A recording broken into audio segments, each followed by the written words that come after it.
Nouveau jour, nouveau vlog et on se retrouve aujourd'hui à la salle de sport pour un vlog un peu particulier.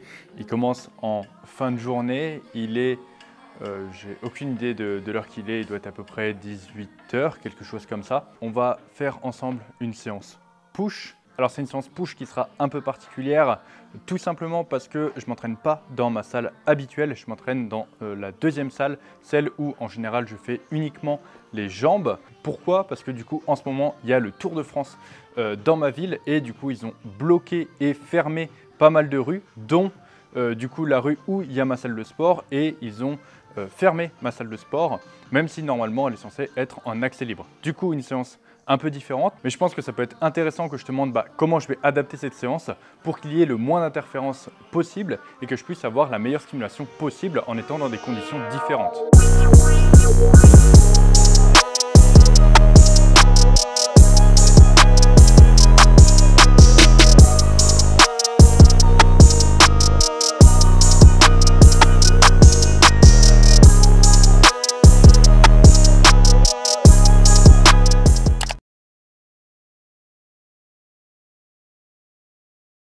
Vu comme je suis seul dans la salle, je pense que je vais en profiter pour te faire un petit tour du différents matos qu'il y a. Je pense que ça pourrait intéresser certaines personnes de voir ce qu'on peut retrouver notamment dans des petites salles indépendantes et la différence qu'il peut y avoir avec une salle commerciale. Également, pour toutes les personnes qui me disent que je dérange les gens lorsque je crie pendant mes séances. Oh, allez, tout seul, tout seul, tout seul!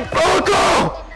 Je pense que ils se rendront très vite compte qu'il n'y a personne à déranger parce que je suis tout seul dans la salle et c'est extrêmement fréquent que je sois seul dans la salle. C'est pour ça que justement j'en profite pour gueuler, me lâcher, parce qu'en fait c'est un peu comme si j'étais chez moi. Donc spéciale dédicace à tous ceux qui me mettent des commentaires en me disant que eh bien, je ne respecte pas les gens qui s'entraînent avec moi dans la salle. Eh bien, je ne vois pas à qui je manque de respect. Donc merci à toutes ces personnes qui commentent parce que tout simplement ça m'aide à progresser dans le référencement. Pour que tu vois un peu comment est la salle, donc l'entrée est juste ici avec le portique. Ici tu as l'espace cardio avec des tapis et des vélos. Ici en général je viens pour m'échauffer en début de séance, chose que du coup tu verras tout à l'heure. Ici tu as une première salle de cours collectif parce que c'est une salle indépendante où du coup il y a pas mal de cours collectifs. Et il faut savoir que ce sont les cours collectifs en général qui font vivre surtout ces petites salles. C'est pour ça d'ailleurs que bien souvent il n'y a pas grand monde dans l'espace muscu. Après du coup un classique espace du coup pour faire les abdos et avec quelques machines de cardio également, notamment le ski erg ici qui est quand même assez rare et des rameurs juste là-bas. Et après on va arriver un peu plus dans le vif du sujet. On va commencer avec le petit coin ici avec une première machine à abdos qui est quand même assez vieille et qui malheureusement a pas mal vécu. Elle est tordue notamment ici au niveau du pied, ce qui fait que ça la rend plus trop utilisable. Mais honnêtement c'est une machine qui a l'avantage pour les abdos de bouger en haut et en bas, ce qui fait que ça la rend particulièrement intéressante pour développer ses abdos, parce qu'on peut avoir un enroulement complet. Après, on a deux machines à adducteurs, une ici et une ici. Le problème, c'est que comme toutes les machines à adducteurs, elles sont très légères et celles-ci ne sont pas très solides non plus.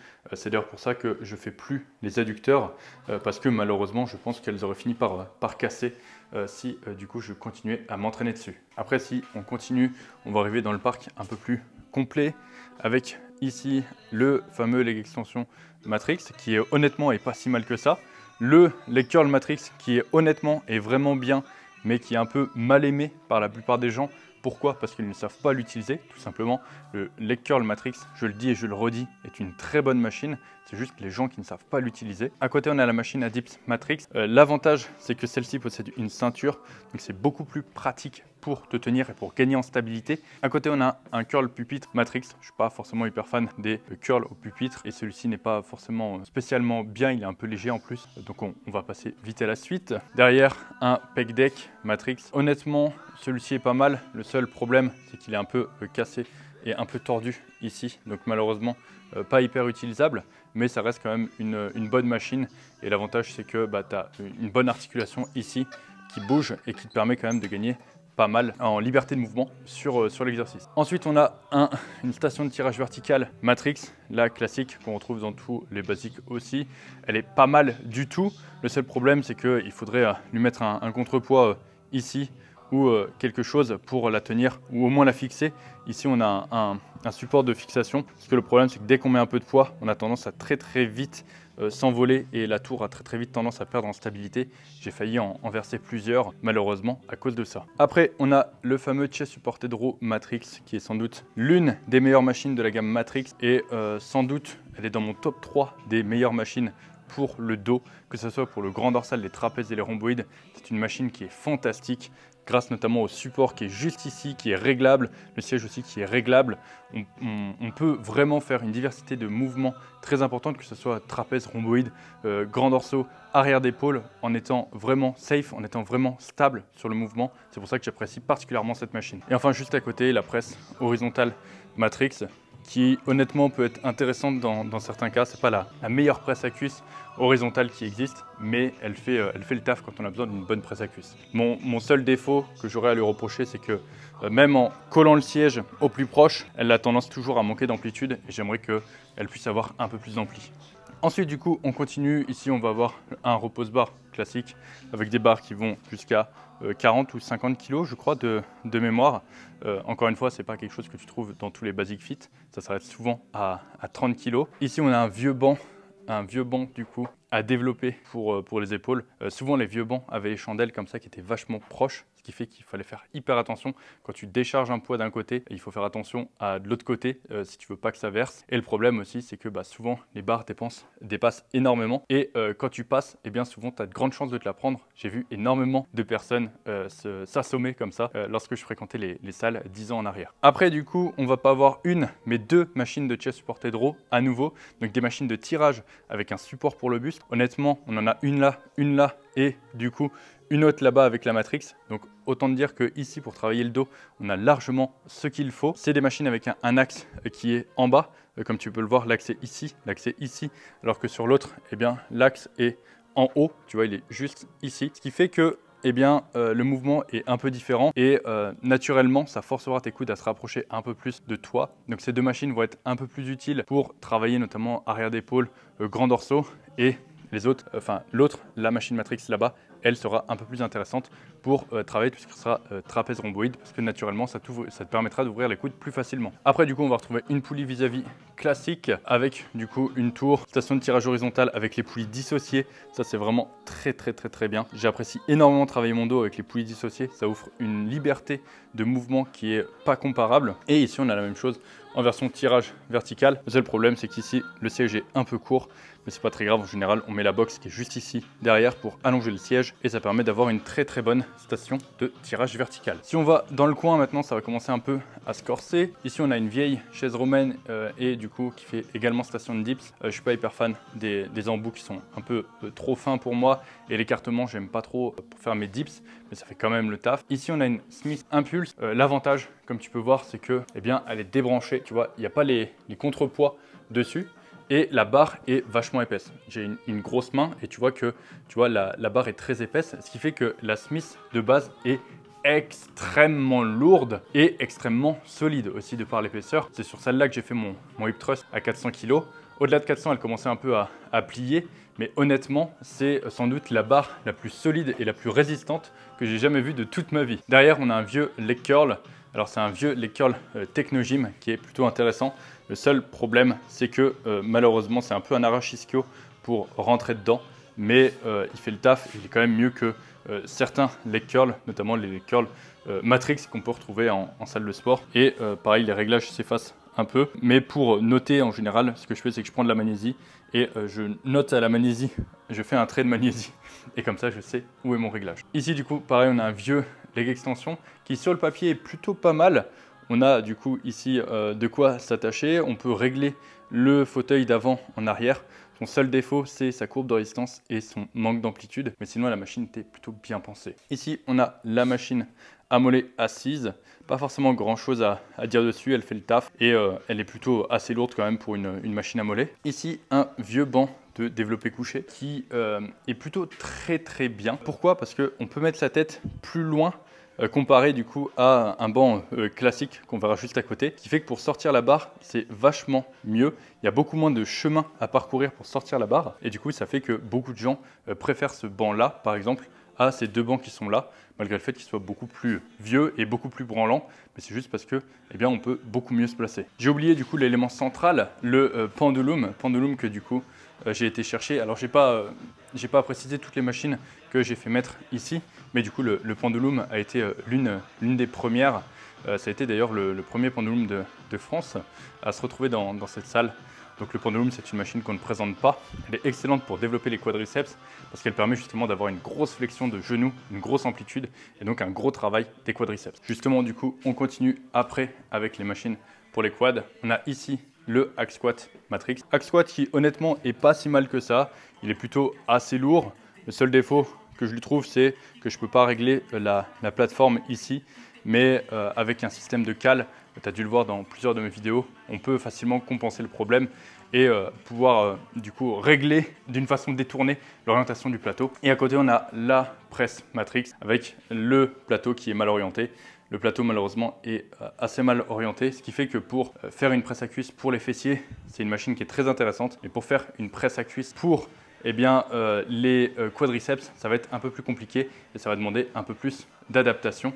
D'ailleurs, comme on peut voir ici, quelqu'un a fait quelques adaptations, notamment en mettant un pad juste en dessous pour se surélever et un coussin dans le dos pour augmenter l'amplitude.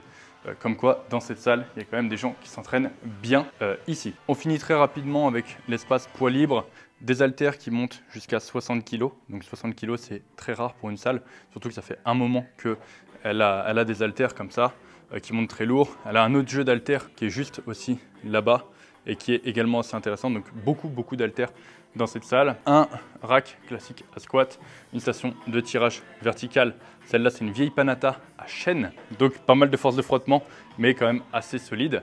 Le seul problème des chaînes, c'est que souvent ça déraille, mais c'est une sensation qui est différente. Et on finit avec le combo hammer avec une machine inclinée pour les pectoraux d'un côté et une machine de lat pull down de l'autre. C'est une machine qui est très bien, très compacte et qui permet voilà, d'avoir deux machines en une. Le seul défaut que je lui ferai, malheureusement le côté ici pour les pectoraux est un peu léger, il est alourdi de l'autre côté, donc bien sûr ça compense un peu au niveau du poids et forcément la convergence est un peu réduite aussi du côté des pectoraux, mais ça en fait quand même une très bonne machine. Donc voilà pour le room tour de ma salle de sport. Là, je vais m'échauffer et je vais commencer la séance si je ne veux pas finir trop tard, parce qu'après ça, j'ai du contenu aussi à tourner pour Instagram et TikTok. D'ailleurs, je t'invite à m'y rejoindre si ce n'est pas déjà le cas. Et c'est parti pour l'échauffement.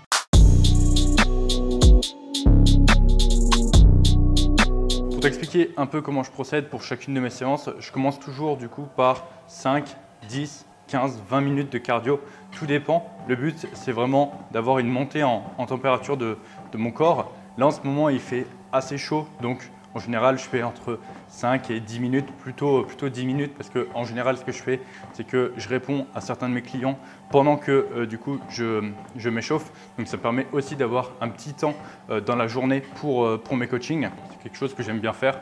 J'ai plusieurs temps comme ça répartis dans la journée. Ça me permet d'avoir des réponses assez rapides pour mes clients de cette façon. Et du coup, donc là, je pense que je vais partir sur 5-10 minutes, comme je disais. Après, je pense pas, je vais peut-être filmer quelques brides de mon échauffement, mais je pense que je le montrerai plus en détail dans une prochaine vidéo parce que j'ai peur de tomber à court de batterie et de ne pas pouvoir aller au bout de l'entraînement sinon. Et surtout, il faut en garder aussi pour les prochaines séances.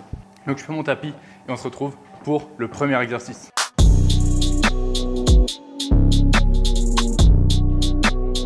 On se retrouve du coup pour le premier exercice qui va être des élévations Y complètes à la poulie. Si tu as vu la vidéo dédiée à l'explication de ma séance push qui est sortie il y a quelques jours, tu dois savoir que j'ai deux mouvements d'élévation latérale dans ma séance. J'en ai un qui va du coup recruter mon faisceau latéral en position raccourcie et j'en ai un deuxième où du coup on va plus être sur une position étirée. Et là ce que je vais faire, vu comme c'est une salle où j'ai pas mes repères, c'est que je vais fusionner les deux exercices en un pour travailler du coup sur toute l'amplitude. Et il y a un exercice très bien qui permet de faire ça, c'est des élévations Y complètes à la poulie. Comme ça me permet d'avoir un seul exercice où j'ai pas mes repères, où je vais pouvoir faire aussi un peu plus de séries, donc avoir une stimulation musculaire plus importante sur celui-ci parce que je vais commencer à avoir mes repères déjà au bout de quelques séries. Alors que si je fais 1 à 2 séries sur 2 mouvements, eh bien j'aurai pas forcément le temps de prendre mes repères. Et le but de cette séance, c'est vraiment de chercher à maximiser la stimulation musculaire. Pour effectuer l'exercice, ça va être ultra simple. Je vais du coup utiliser un cuff pour désactiver ma poigne et donc limiter le nombre de facteurs limitants. L'avantage aussi du cuff, c'est que je vais pouvoir faire varier le bras de levier sur mon avant-bras. Mais aujourd'hui, je ne vais pas le faire, c'est une autre utilisation du cuff. Ça, je pense que je le montrerai dans une autre vidéo. Là, je vais le mettre juste au niveau de mon poignet. Et le but, du coup, ça va être de me stabiliser avec mon autre main sur la poulie. De faire en sorte aussi que l'angle à 90 degrés entre mon bras et la poulie se forme au début du mouvement. Comme ça, c'est là où j'aurai le plus de tension. Ensuite, je me stabilise et du coup, j'effectue une élévation Y. Alors, je me suis mis en face du miroir. Pourquoi au début? Tout simplement parce qu'il faut que je regarde que le câble soit bien aligné avec la direction de la résistance. Et là, tu vois, mon bras va dans cette direction-là. Et tu vois, la poulie, elle ne va pas. Il faudrait du coup que la poulie soit réglée plus basse. Encore un cran plus bas. Et là, du coup, je suis sur le bon réglage au niveau de ma poulie. Je vais m'échauffer tranquillement et du coup, on se retrouve pour les séries effectives.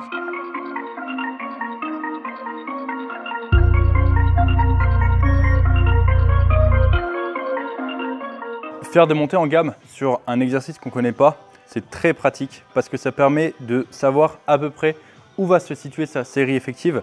Là, j'ai commencé à vide, j'ai fait 9. Je pense que 14, ça va commencer à piquer. Je vais essayer 14. Ça sera peut-être ma série, ça sera peut-être aussi ma dernière de chauffe. À voir, je pense que honnêtement, ma série effective se situe entre 14 et 18. Mais ça, si tu ne fais pas de montée en gamme, bah, tu ne peux pas le savoir. Donc c'est hyper important de faire des montées en gamme. Outre le fait que ça va te permettre de t'échauffer et de préparer au mouvement, ça te permet aussi de te mettre en confiance et de savoir la bonne charge que tu vas utiliser derrière.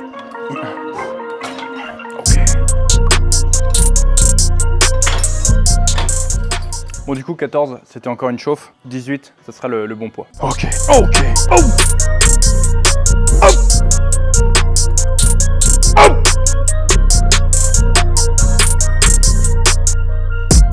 Le problème de l'unilatéral, c'est qu'après, il faut faire l'autre côté. Ok.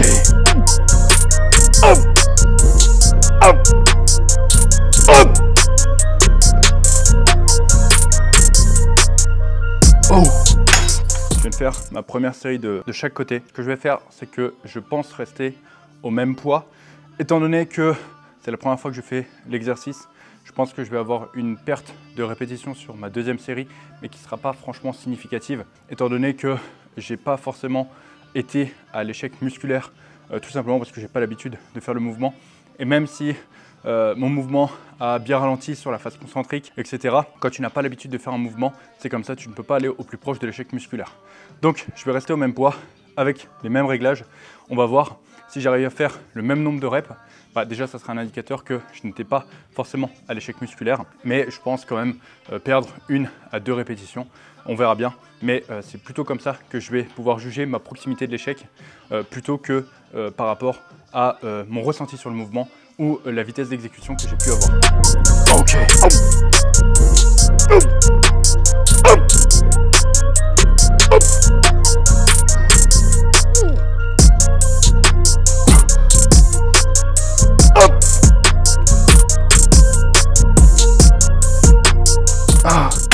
Fin de ma deuxième série, je vais en faire une troisième. Je pense que sur cette troisième série, ce que je vais faire, c'est que je vais aller chercher des répétitions partielles sur le début du mouvement. Comme tu as pu voir, ce qui devient difficile, c'est d'aller chercher le raccourcissement complet en fin de mouvement. Donc pour la dernière série, je vais aller à l'échec complet. Et donc, je vais, une fois que j'arriverai plus à avoir l'amplitude complète, ce que je ferai, c'est que je continuerai avec des partiels jusqu'à ce que j'arrive plus à bouger la charge. Ok.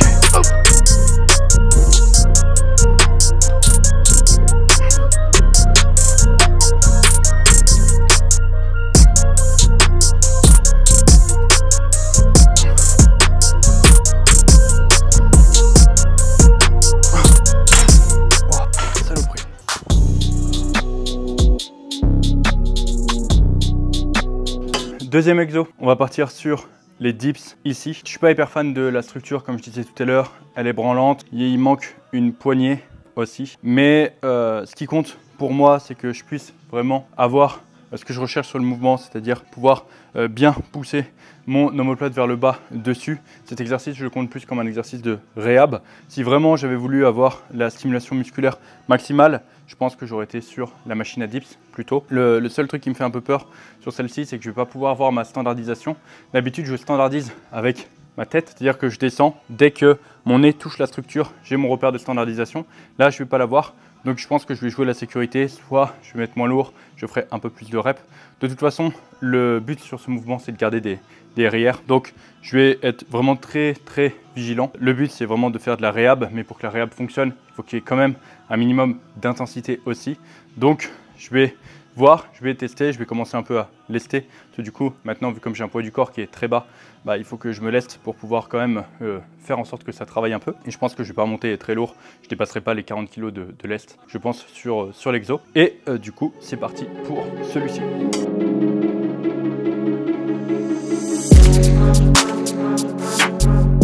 Deuxième série de la montée en gamme. Pour le moment, tout se passe bien.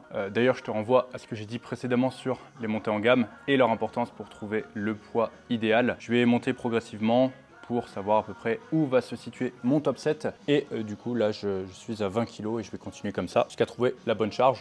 Encore une fois, je pense que la bonne charge se situe entre 30 et 40 kg.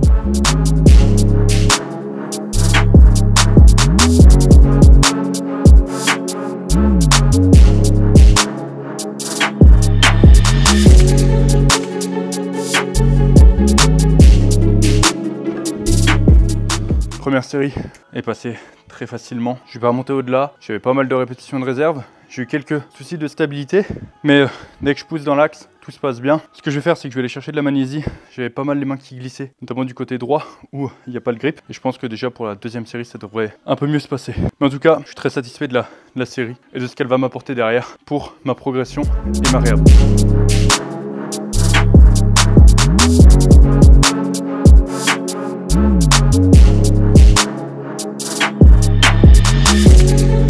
Deuxième série, beaucoup mieux, avec la magnésie, beaucoup plus de stabilité. Je m'étais aussi un peu habitué à la structure par rapport à ma première série où ça m'avait un peu surpris. Je vais faire uniquement 2 séries ici. Le but, c'est pas d'avoir un gros volume dessus. Le volume, je le reprendrai progressivement sur ce genre de mouvement. Là, c'est juste vraiment faire ma réhab, avoir une stimulation musculaire et du coup, garder de l'énergie pour tous les exercices qui vont me servir à la réhab. Et du coup, on enchaîne sur le 3e exercice de la séance.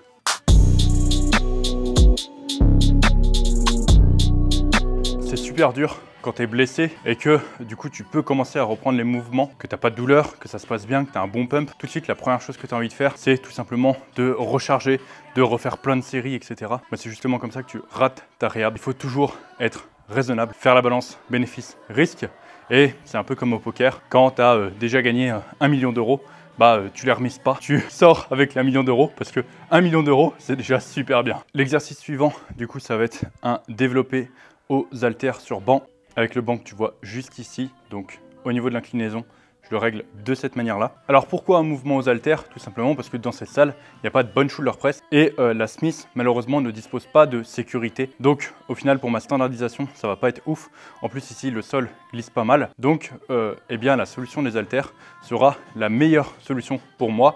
Je pourrais en plus placer mes coudes exactement comme je le veux. Comme quoi, le libre n'est pas toujours à jeter et ce qu'il faut toujours faire, c'est prendre la meilleure option par rapport à tes objectifs. Et tu vois, moi qui prône toujours les machines, eh bien ça va être mon 2e mouvement libre de la séance. Tu vois, si je devais noter mes exercices préférés pour les épaules, je pense que celui-ci, il arriverait quand même dans le top 5. Je le fais pas parce que je suis conscient de tous les risques qu'il a par rapport aux bénéfices qu'il entraîne, mais je garde un très bon souvenir d'une époque où je m'étais pas mal amusé dessus. Quand je faisais du bench, je l'avais en 4e, 5e exercice de la séance, je crois. Et je m'amusais, je prenais plus des 50, je crois, je montais des haltères de 55. J'essayais de retrouver des vidéos et je m'amusais, je les envoyais, c'était très fun comme période. Et du coup, ça fait que cet exercice, je l'affecte particulièrement. Après, je préférais toujours une bonne shoulder press, mais comme quoi, je le répète, même si je prône toujours les machines parce qu'elles sont mieux, ça ne veut pas dire que les exercices libres sont toujours à jeter. Concernant mon exécution, tu as dû voir que j'avais les coudes très rentrés vers l'intérieur et pas du tout ouverts.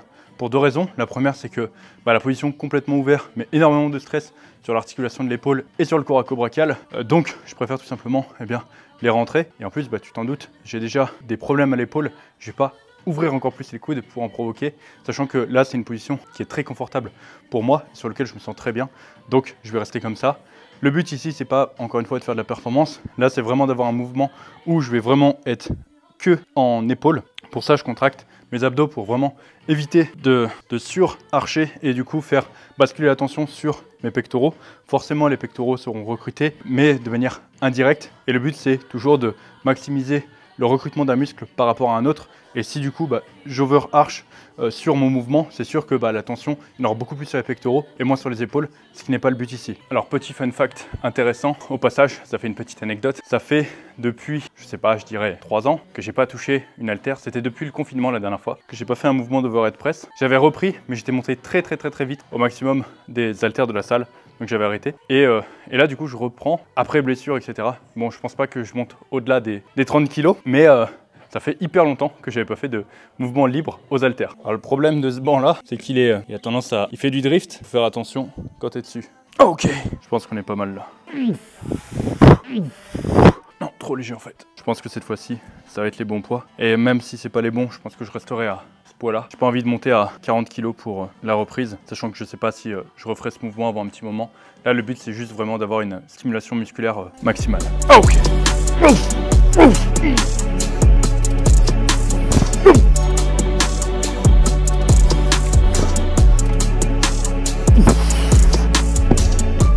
Même principe ici, on va pas être gourmand, on garde des répétitions de réserve, on sort de la table de poker lorsqu'on a le million et on prend pas de risque.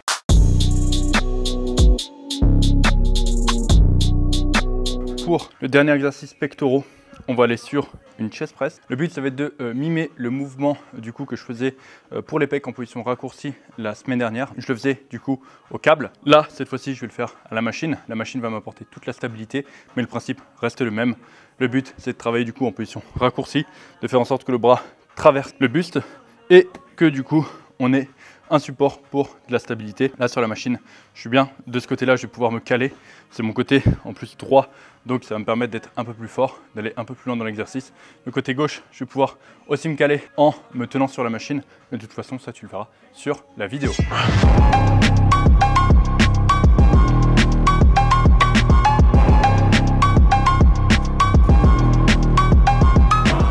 La courbe de résistance de cette machine, elle est particulièrement adapté pour justement ma réhab. Pourquoi? Pour la prise de muscle, je préfère les machines où il va y avoir plus de tension sur l'étirement parce que ça sera plus efficace. Mais dans un cadre de réhab, c'est plus intéressant d'avoir moins de tension par exemple à l'étirement et un peu plus sur la fin du mouvement. Ça rend le mouvement plus safe et du coup ça permet de progresser plus facilement dessus. Par contre, le problème de cette machine par rapport à une poulie, c'est que je vais pouvoir aller moins chercher la protection en fin de mouvement, ce qui fait que au final, la stabilité induite par la machine est une bonne chose, mais d'un autre côté, je peux aller moins chercher la protraction. Donc les deux sont un peu kiff-kiff, mais par rapport à ce que je recherche et ce dont j'ai besoin pour ma réhab, je pense que la prochaine fois, je le ferai plutôt à la poulie. Et là, je suis tout seul dans la salle, j'aurais pu très bien le faire à la poulie, mais je voulais quand même essayer à la machine. Comme ça, voilà, ça me fait une option supplémentaire si besoin. Fin des mouvements de poussée, on va passer au dernier mouvement qui va être un mouvement pour les triceps. Alors je vais le faire à la poulie simple et pas à la poulie double, comme ça je serai un peu moins fort. Et ensuite, séance terminée.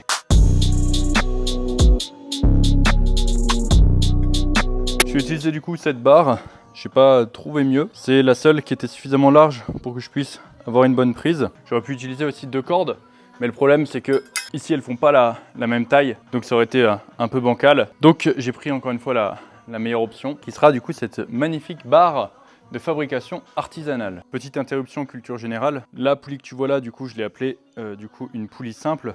Pourquoi? Parce que tu vois, le poids est directement relié au câble. Le câble monte et sort directement, il est attaché ensuite à mon embranchement. Et à la différence d'une poulie double, comme tu peux voir, ici tu vas retrouver une poulie. Donc en fait le câble va partir d'en haut ici, il va rentrer, passer, faire une vrille, remonter, redescendre, repasser par le bas et du coup arriver ensuite dans ta sortie de câble. Ce qui fait que en gros, grâce à une poulie double, tu peux notamment faire ce genre de choses. Et en gros, ton câble reste toujours de la même distance. C'est le même principe ici, où du coup, là, enfin, c'est le même principe, c'est un peu plus compliqué. Là, c'est une poulie double. Et du coup, si tu tires sur les deux en même temps, tu as une poulie simple, et si tu tires que sur une, tu as une poulie double. Et en gros, quelle est la différence entre les deux? Sans rentrer trop dans les détails, sur une poulie simple, quand tu vas tirer 1 mètre de câble, bah, le poids va se lever de 1 mètre. Et sur une poulie double, quand tu vas tirer 1 mètre de câble, eh bien, il n'y a que 50 cm qui va se lever. Donc c'est pour ça, en général, que les poulies doubles sont 2 fois plus légères parce que le poids parcourt 2 fois moins de distance. Sachant qu'après, il existe aussi des poulies triples, quadruples, plein de trucs. Et d'ailleurs, quand j'étais à Budapest, il y avait plein de chantiers et je m'amusais à compter le nombre de poulies sur les engins de chantier parce qu'en fait, bah, plus la démultiplication est grande et plus tu peux lever de poids. Alors t'inquiète, je suis pas chelou, c'est juste que je suis passionné de musculation et je regarde tout ce qui est lié à la muscu. Encore une fois, je pense que je vais rester très soft ici au niveau des poids, au niveau de l'intensité. Pourquoi? Parce que du coup, vu comme la barre est droite, je ne peux pas mettre mes coudes exactement comme je veux, ce qui fait que mes coudes ne sont pas alignés avec la direction de la résistance et du coup, je sens quelques petites tensions au niveau des triceps. Donc, je vais y aller mollo et du coup, je ne vais pas mettre très lourd. Je vais jouer encore une fois à la sécurité. Pensez à la table de poker. Ok. Le fait que la barre ne tourne pas ici en haut, c'est très perturbant, ça m'oblige à avancer les coudes. Et encore une fois, c'est pour ça qu'il faut avoir une bonne connaissance du matériel en salle pour savoir comment le choisir, parce que parfois c'est des petits détails qui sur le long terme font la différence. Exemple, utiliser cet embranchement là pendant 6 mois, 1 an, ça peut très vite t'entraîner des douleurs au coude à force de répéter.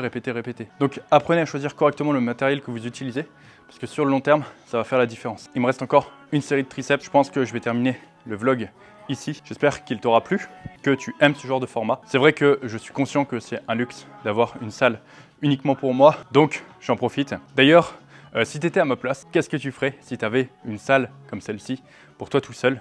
Qu'est-ce que tu ferais à ma place? Je te laisse me le dire dans les commentaires parce que c'est potentiellement intéressant. Et du coup, si la vidéo t'a plu, je t'invite à la liker, à t'abonner si tu ne l'as pas déjà fait. Je t'invite également à me rejoindre sur toutes mes autres plateformes, alors principalement Instagram et TikTok, qui sont les deux là où je suis le plus actif. Et du coup, je te dis à très bientôt pour un prochain vlog et je te laisse avec ma dernière série de triceps. Ciao!